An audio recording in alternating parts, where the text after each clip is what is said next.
Baik, Assalamualaikum warahmatullahi wabarakatuh. Selamat sore rekan-rekan yang saya sayangi, kembali lagi ke podcast kita pada pembelajaran terpadu kelompok 2. Saya di sini Alfida Karisma Egi Fajaria akan membantu jalannya podcast pada sore hari ini. Nah, di sini kita juga ada narasumber kita, ada Kak Pramuditya Retno Palupi. Kita sapa dulu ya Kak Dita. Hai Kak Dita, selamat sore. Halo Kak Fida, selamat sore kembali. Ya, nah, pada sore hari ini kita akan melakukan podcast dengan tema model pembelajaran terpadu yang berbentuk web.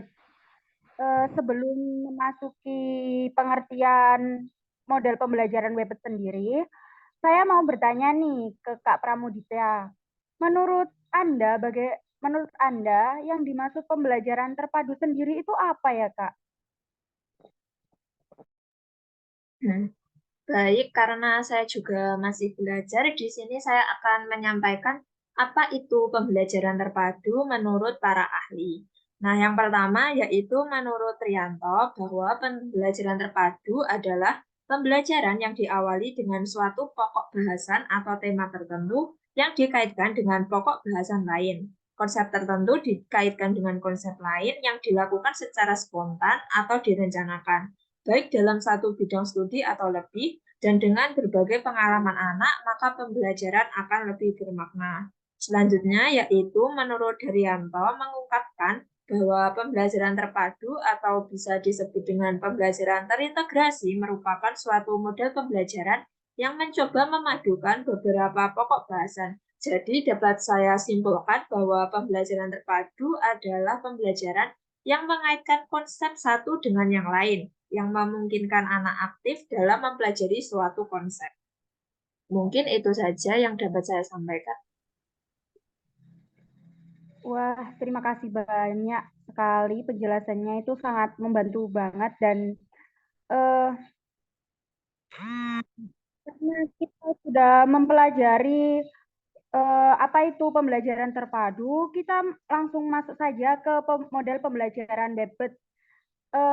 Model pembelajaran ini kan biasanya seringkali disebut dengan model pembelajaran yang berbentuk jaring laba-laba ya, Kak.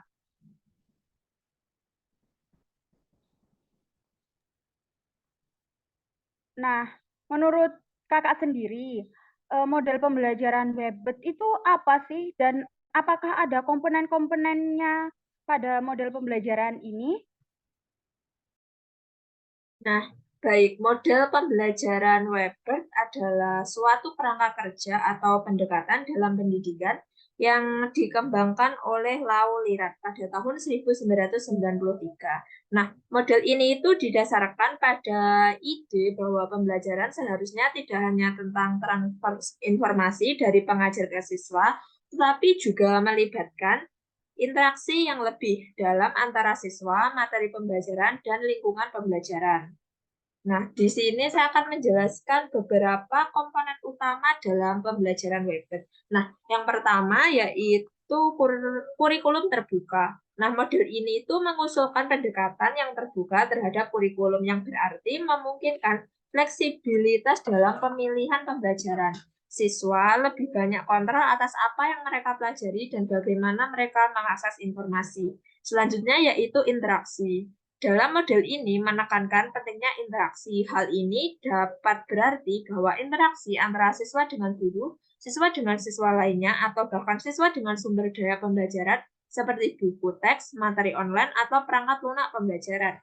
Selanjutnya yaitu konektivitas. Model ini mendorong penggunaan teknologi dan sumber daya online untuk meningkatkan akses siswa terhadap informasi dan untuk memungkinkan komunikasi yang lebih baik.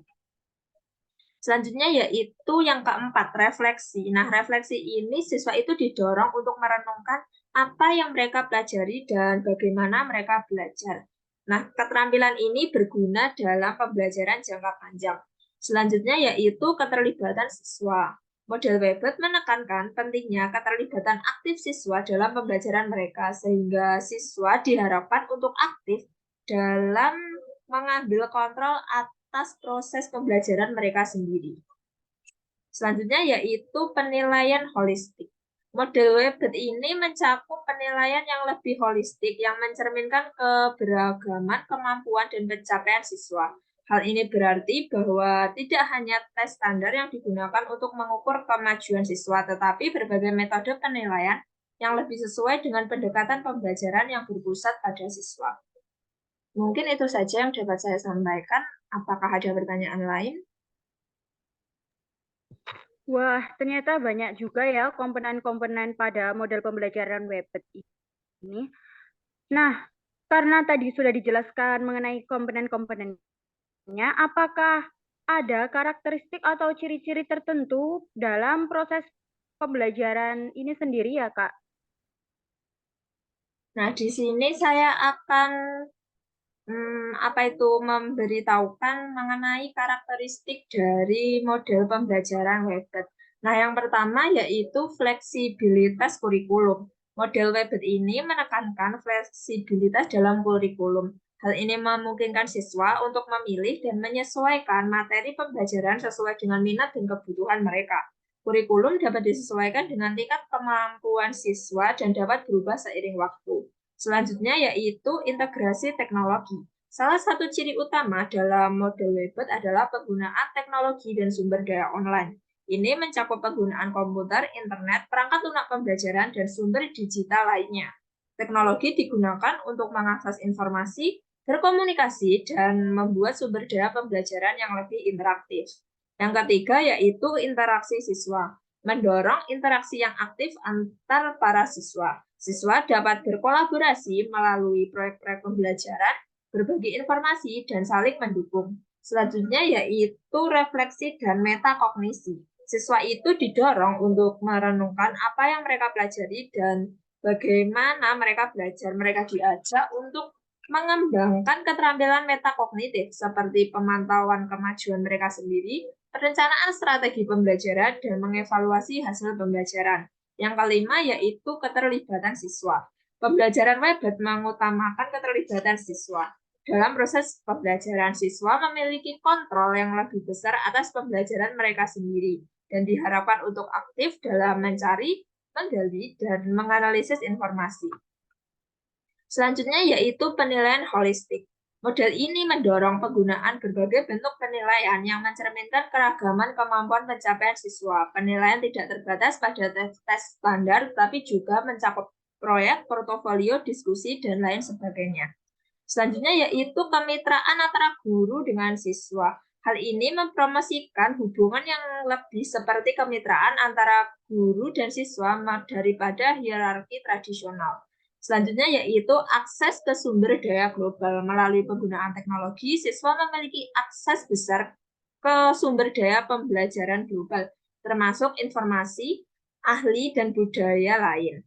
Selanjutnya yaitu pembelajaran seumur hidup. Model Webet ini mempromosikan pemahaman bahwa pembelajaran bukanlah proses yang terbatas pada lingkungan sekolah, tetapi perjalanan seumur hidup. Selanjutnya yaitu yang terakhir, pengembangan keterampilan abad 21. Model ini menekankan pengembangan keterampilan kritis, kreatif, berpikir kritis, berkomunikasi, dan berkolaborasi yang dianggap penting dalam masyarakat kontemporer.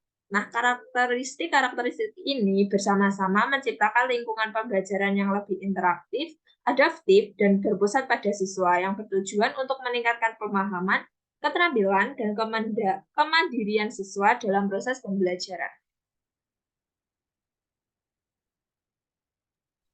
Wah, ternyata banyak juga karakteristik dan ciri-ciri model pembelajaran Webet ini ya. Di dalam model pembelajaran kan pasti ada tahapan-tahapan. Kalau di model pembelajaran Webet ini, apakah ada tahapan-tahapan tertentu juga, Kak? Nah, dalam pembelajaran Webet ini terdapat 3 ya dalam tahapan. Yang pertama yaitu perencanaan, pelaksanaan, dan yang terakhir yaitu evaluasi. Nah, di sini saya akan menjelaskan apa saja tahapan dalam perencanaan. Yang pertama yaitu penetapan tujuan pembelajaran, pemetaan kompetensi dasar pada tema, menentukan tema sentral, pemetaan pokok bahasan, penentuan alokasi waktu, perumusan tujuan pembelajaran, penentuan alat dan media pembelajaran, penetapan metode, dan perencanaan evaluasi. Lalu selanjutnya dalam proses pelaksanaan, yaitu seorang guru mengamati alat bantu atau suatu objek tertentu sekaligus melakukan perbincangan. Nah, perbincangan ini akan ditindaklanjuti dengan proses identifikasi pada sub-sub tema. Lalu visualisasi atau penggambaran atas tema dan sub-sub tema yang diperbincangkan. Lalu kegiatan mengamati lebih lanjut disertai penjelasan, diskusi, dan proses belajar lainnya. Dan yang terakhir diberi penugasan berupa pembagian kelompok dan perorganisasian tugas.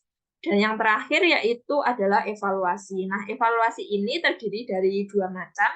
Nah, yang pertama itu adalah evaluasi proses keterlibatan dalam pengamatan dan diskusi. Nah, pada evaluasi ini, para siswa itu terlibat dalam proses evaluasi. Lalu selanjutnya yaitu evaluasi hasil mutu laporan yang akan dilaporkan kepada wali murid ketika akhir semester. Nah, setelah tadi sudah dijelaskan mengenai tahapan-tahapannya yang ada 3, yaitu perencanaan, pelaksanaan, dan evaluasi, aku mau dong diberi contoh pada proses penerapannya model pembelajaran WebEd ini di sekolah dasar. Contohnya saja kita ambil RPP tematik, itu gimana ya, Kak? Nah, saya di sini mengambil contoh RPP tematik pada kelas 1 yang berisi beberapa indikator mata pelajaran, yaitu Bahasa Indonesia, Matematika, IPA, IPS, dan juga Seni Budaya dan Keterampilan. Adapun temanya adalah tema lingkungan, maka akan disusun beberapa indikator. Nah, yang pertama yaitu pada mata pelajaran Seni Budaya dan Keterampilan dengan indikator bertepuk tangan dan bernyanyi dengan pola 1212. Selanjutnya yaitu pada mata pelajaran Bahasa Indonesia dengan menanyakan data diri dan nama orang tua serta saudara teman sekelas dan juga menjiplak berbagai bentuk gambar lingkaran dan huruf. Selanjutnya yaitu pada mata pelajaran matematika dengan membilang atau menghitung secara urut dan juga menyebutkan banyak benda konkret. Lalu untuk mata pelajaran IPA dapat menunjukkan benda sebanyak-banyaknya sesuai warna, bentuk, dan ciri tertentu. Dan yang terakhir dalam pembelajaran IPS menyebutkan nama lengkap dan juga nama panggilan. Nah, berdasarkan beberapa mata pelajaran yang saling terpadu di atas, maka dalam RPP guru dapat menyusun kegiatan dalam 3 kegiatan awal, yaitu kegiatan awal, kegiatan inti, dan juga kegiatan akhir dalam sebuah pembelajaran. Nah, pada kegiatan awal, guru dapat membuka dengan salam dan juga berdoa secara bersama-sama, lalu mengecek kehadiran atau absensi terlebih dahulu, dan juga menyanyikan lagu Kasih Ibu sambil bertepuk tangan dengan variasi 1212. Dan yang kedua yaitu kegiatan inti, antara lain anak-anak mengamati berbagai benda dalam kelas secara individual, memilih dan menghitung benda dalam kelas, menuliskan lambang bilangan dan jumlah benda yang dihitung, membaca kalimat sederhana dan kartu-kartu kata yang sudah disiapkan oleh guru. Dan yang terakhir yaitu kegiatan akhir. Antara lain, guru menceritakan perlunya benda-benda itu bagi makhluk hidup dan juga guru melakukan tanya jawab, lalu diakhiri dengan berdoa secara bersama-sama dan ditutup. Nah, aku mau tanya pertanyaan yang terakhir nih, Kak ya. Di dalam setiap model pembelajaran kan pasti ada kekurangan dan kelebihannya dong, nggak mungkin nggak ada. Nah, untuk pembelajaran ini sendiri, kelebihan dan kekurangannya itu apa aja ya, Kak? Oke, untuk kekurangan dan juga kelebihan ya. Di sini saya akan menyampaikan dulu tentang kelebihan dari model pembelajaran WebEd atau model pembelajaran jaring laba-laba. Nah, yang pertama yaitu fleksibilitas, yang kedua yaitu akses ke sumber daya global seperti yang sudah saya jelaskan tadi pada bagian karakteristik, dan juga pengembangan keterampilan abad 21, keterlibatan siswa yang lebih aktif pada saat pembelajaran, dan juga penggunaan teknologi pada saat pembelajaran yang lebih interaktif. Dan yang terakhir yaitu kemitraan guru dan siswa untuk menciptakan lingkungan pembelajaran yang lebih inklusif dan juga kooperatif. Nah, selanjutnya yaitu kekurangan dalam model pembelajaran Webert. Yang pertama yaitu ketergantungan pada teknologi, dan yang kedua yaitu kurangnya pengawasan terhadap siswa, lalu kesulitan dalam penilaian, dan juga kurangnya interaksi sosial langsung dikarenakan sudah bergantung kepada teknologi.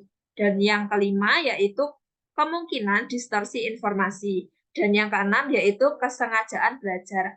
Yang berarti siswa yang kurang termotivasi mungkin akan sulit pada modul pembelajaran Weber. Dan yang ketujuh yaitu kebutuhan pelatihan guru. Dan yang terakhir yaitu kesenjangan digital karena tergantung pada kuatnya ekonomi di antara orang tua tersebut.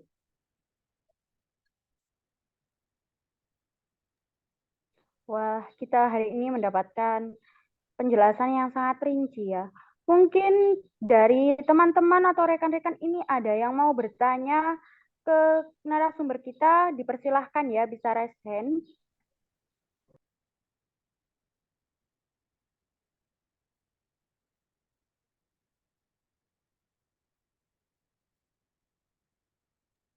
Wah, Kak Dimas, ini mau bertanya. Dipersilahkan on mic ya Kak Dimas.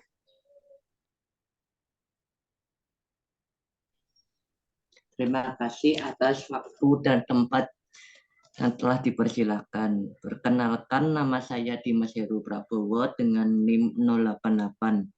Izin bertanya, apakah model pembelajaran web berpengaruh terhadap hasil belajar siswa di sekolah? Sekian, terima kasih.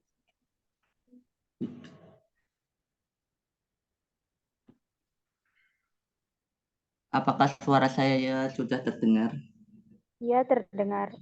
Bisa langsung dijelaskan oleh kakak narasumber kita, Mbak Pramudita. Baik, nah tadi Dimas kan bertanya tentang apakah model pembelajaran Weber itu berpengaruh terhadap hasil belajar siswa di sekolah.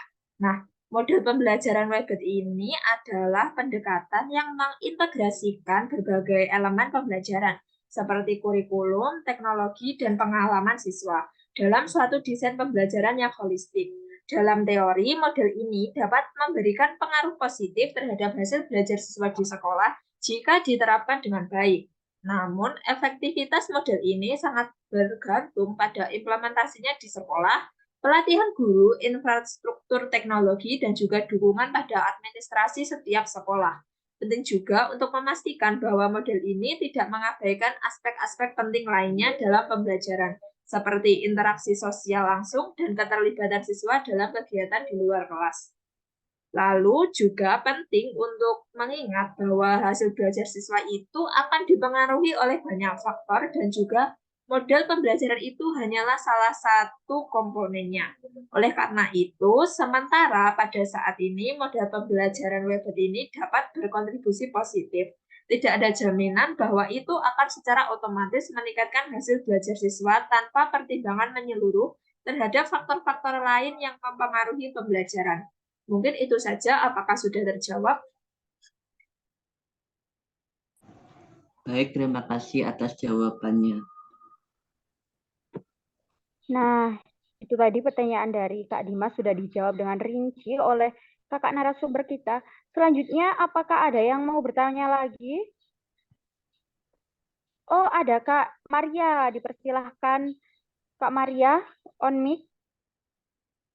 Baik, terima kasih. Perkenalkan saya Ananda Maria dari PGSD kelas C. Saya ingin bertanya, seorang guru itu kan berperan sebagai fasilitator ya, sehingga sangat berperan penting dalam pembelajaran. Lalu yang ingin saya tanyakan itu adalah bagaimana peran seorang guru dalam model pembelajaran Webert. Terima kasih. Bisa langsung dijawab oleh Kak Pramudita. Baik, nah di sini tadi Kak Maria bertanya tentang peran seorang guru dalam model pembelajaran Weber. Nah, perannya itu tentu saja ada berbagai macam, dan di sini saya akan menyampaikan beberapa peran yang terpenting dalam model pembelajaran Weber. Nah, yang pertama yaitu mengkondisikan siswa untuk menyukai, merasa gembira dan merasa senang belajar di sekolah. Dan guru juga diharapkan mampu menciptakan situasi yang memungkinkan anak terhindar dari rasa stres, perasaan bimbang, khawatir, dan perasaan mencekam. Karena hal ini merupakan hal yang sangat penting dalam kemajuan belajar. Lalu yang kedua yaitu mengembangkan berbagai cara dan metode yang bervariasi dan menarik dalam proses pembelajaran secara terpadu seperti ceramah, bercerita, memimpin diskusi, menanggapi konflik, dan lain sebagainya. Lalu yang ketiga yaitu menjembatani kesenjangan antara kehidupan sekolah dengan kehidupan siswa dalam proses pembelajaran. Dan yang terakhir yaitu mengobservasi gaya belajar siswa, kebutuhannya, dan mengaruh perhatian atas tuntutan individual siswa. Mungkin itu saja peran-peran guru yang dapat saya sampaikan. Apakah sudah terjawab, Kakak?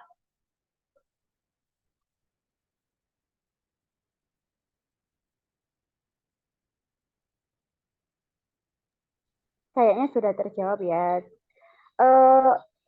Baik, karena kita cuma membuka 2 pertanyaan saja.